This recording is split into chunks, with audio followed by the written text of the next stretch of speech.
Hi, this is Cynthia Horner from Right On Digital, and I am here with Berto Colon, who plays the very interesting character Lorenzo Tejada on my favorite show, Power Book 2 Ghost.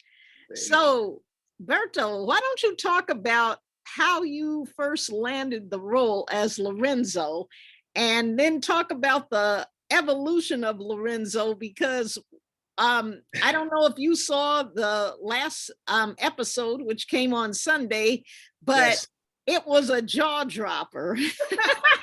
yes, it was. So, God, thank you again for having me. Lorenzo is an interesting guy, but I didn't. I went in for my first audition for this Power Book 2 Ghost for a different role at the time. And as I was leaving, I was told that I did a good job, and an hour later, I got the call, and essentially it evolved over the next 2 3 hours. But I was offered the role after a few hours. So it was the first time in my career that anything like that has ever happened, where I go in, I read for something.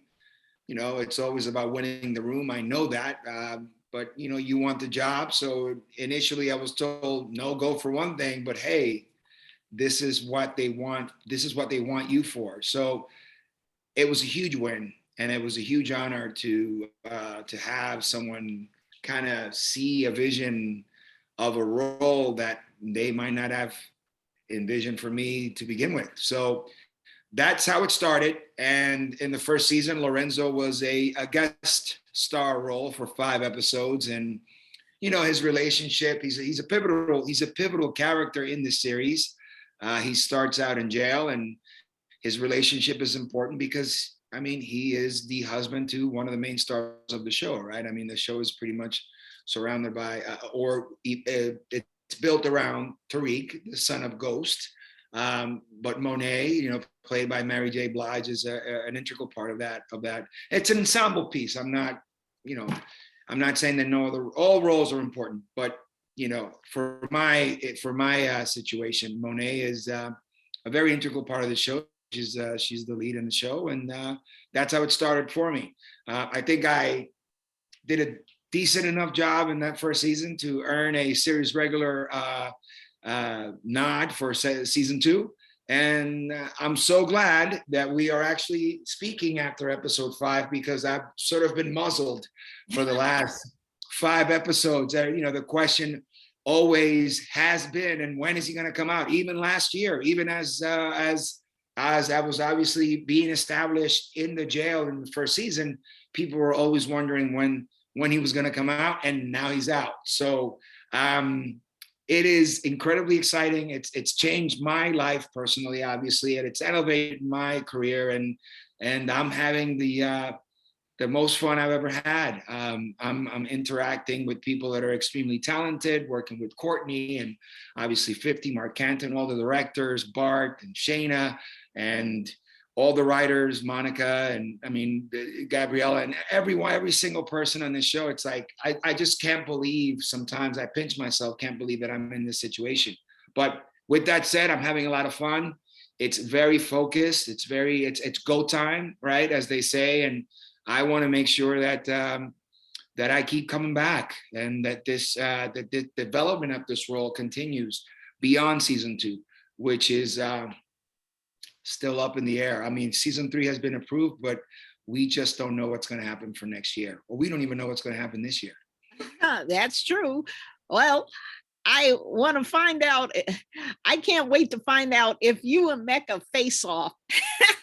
Well, that is Daniel and I. We've been at this for a long time. It's an honor to work with someone like him, because I find him to be, I would love to model my career to something like what he's been able to do in his. And we actually met many, many moons ago on Rescue Me. I was thrilled in the beginning of this process that we were going to be part of the same ensemble. And he kind of actually remembered. So that was, it was an honor. As far as what's going to happen, yeah. I mean, I think that any writer worth their salt is going to try and develop those two through lines, right? Those two characters most certainly would have to, but I cannot confirm or deny that that's going to happen. There is a great probability that that will happen. He's out of jail, and I can tell you that Lorenzo is definitely going to be reestablishing himself in the world that he created for himself, and he's going to gain and, what I should say, try to gain as much access to all the characters, right? All the influential people, all of the everyone that's involved in this process, in this game, in this empire. He is going to want to have control and access to every single one of them. So again, stay tuned, but these writers, they know how to keep the drama going. So I'm sure that you're going to see a nice build up to that. Right. Now on the series, the daughter, Diana, is actually the person who made some power moves and got you sprung. Yes. I think that it's important on series to have a great relationship between father and daughter. So can you talk about how these characters meld together? Yeah, so in my real life, obviously I have two daughters, and before I even get into that, one of the initial conversations I had with Courtney in the very, very beginning was that she loved the fact that I was actually a father in real life. And we talked specifically about this relationship with between Lorenzo and Diana, because it's pivotal. Any relationship between there's something special about a father-daughter relationship, just like there is in a mother-son. And what I can tell you is that, Lorenzo and Diana have a very unique situation. I think I will say that the buck stops with her, as far as, like, Lorenzo has a lot of different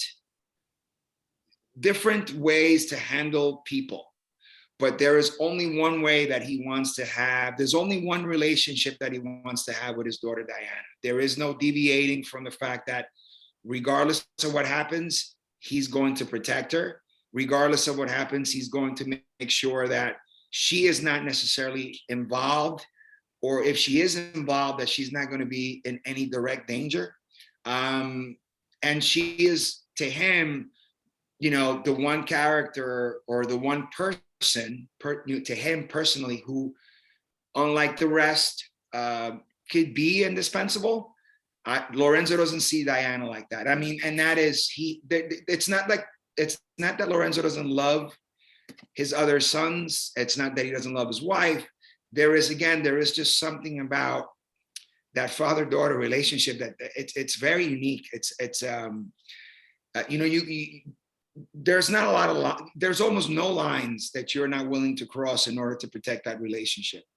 I mean, the family is involved in this game, this drug game. They're right. It's not exactly, where I'm not running a laundromat. I don't have a family business at a corner. My kids are not following in my footsteps in a legal business. But at the end of the day, the feeling and that desire to want to protect that one person, the one who's different, because we all have. I mean, my wife always tells me that everyone has a favorite. In real life, I don't, but I hone in on that idea that Lorenzo does have a favorite, and the favorite is Diana. Right. Yeah, I agree with you on everything that you've said. Now, tell me, what is it like working with Mary J Blige? She's someone I've known since the very beginning of her career, because our magazine is the publication that actually launched her career. Wow. And here she is now, a prominent actress, and she just looks so amazing in each episode. I want her fur coats. Yeah, no, she's absolutely phenomenal. It's very hard to get past that awe and that feeling of, like, someone of that caliber of artistry is I haven't often worked around people like her. In fact, probably I have not. But at the end of the day, she's a very humble, she's very quiet, extremely private person. She takes this work very seriously.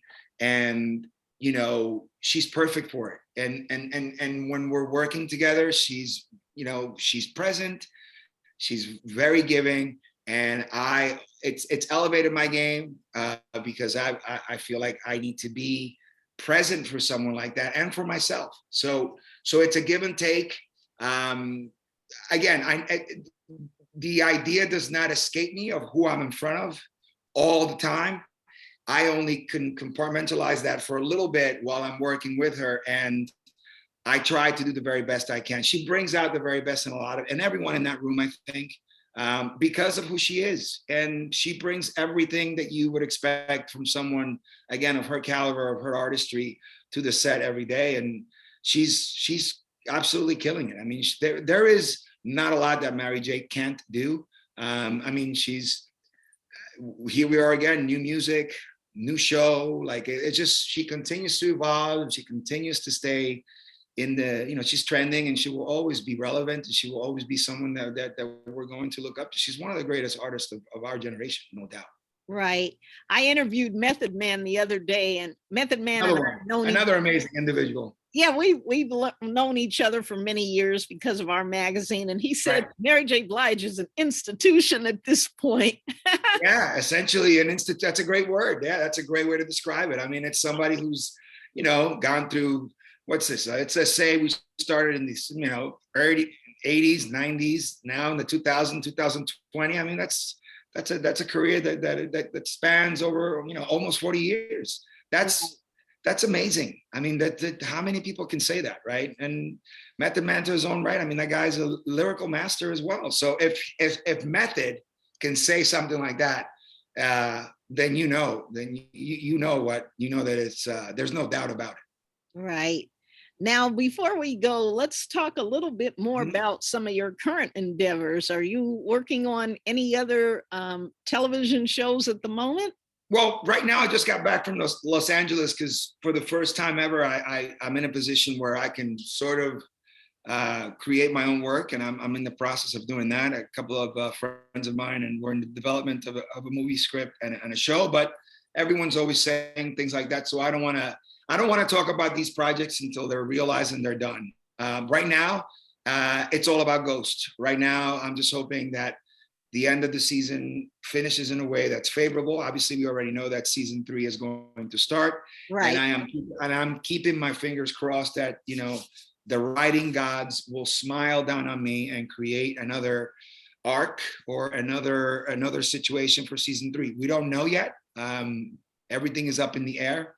So right now, that is the focus. And I mean, I got a great team now. I have a very good situation, very well represented by Coastal, and I have an amazing team and that advocate for me, and that definitely do a great job representing and looking for other opportunities, setting ourselves up.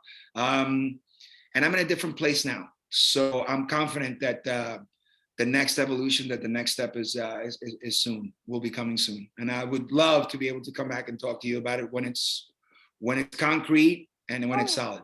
Of course. Now, one last question. What do the fans say about you on social media? Do they love you, or do they, what are they saying? Because yeah, you are going to upset the apple cart now that you're back at home. So yes, I got to say, honestly, I was trying to do a little, I'm trying to create some posts, send some stuff out, send some love. The response is amazing. It's really, really cool. Like, he's a very, you can hate him, but I think that people do love Lorenzo in a way.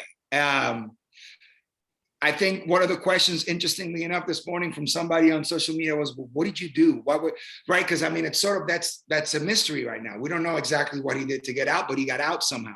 So who did you rat out? Who did you expose? Who did you cross? Someone was asking me, when you gonna meet with Sachs and the lawyers and Tariq. People want to see me interact with Tariq. People want to see me sort of teach Tariq a lesson. No, not me, but Lorenzo, right? Like, I mean, and then the relationship between Kane and Lorenzo, they want to see those two cats, confront each other. And obviously, again, like you mentioned, I think the thing with Mecca, between Lorenzo and Mecca, I think that fans are really excited to see those those different arcs kind of develop and see what happens with those characters. But I gotta say, no death threats, no craziness. Everything has been very respectful, really controlled. It's amazing to see how much the audience really dives in with these characters and say, wow, what did you do? Like, I can't believe you did this. And oh my God, like people allow themselves to go for a trip, and the power that we have, you know, as actors to give people that right, and, you know, that experience of kind of creating these fantasies and creating these worlds and just being entertained. That's, I think it's amazing. It's never going to be something that I'm not ever going to be completely, I'm never going to be able to get over the effect that this work has on people. And it's been positive, really positive. So extremely excited about it. Well, I want to thank you for your interview, and don't be a stranger. No, please. I look forward to continuing to connect with you. Please, you know, email me this and everything else that you got going on, and we'll stay connected. And the second I have something for you, I'll figure out a way to connect. Okay. And what is the handle that we should use for you for social media? So for social media, everything is under Berto Colon. So ELBERTOCOLON, and both Instagram and Twitter I have the same handle on both. And then on Facebook is Berto Colon. I have to rework my Facebook, so I would just direct fans to stick with Instagram and Twitter at the moment, which seem to be the go-to platforms anyway. Right. So. Okay. Thank you. Have a great day. Thank you so much. Take care. Happy holidays. Okay. Goodbye. Bye now.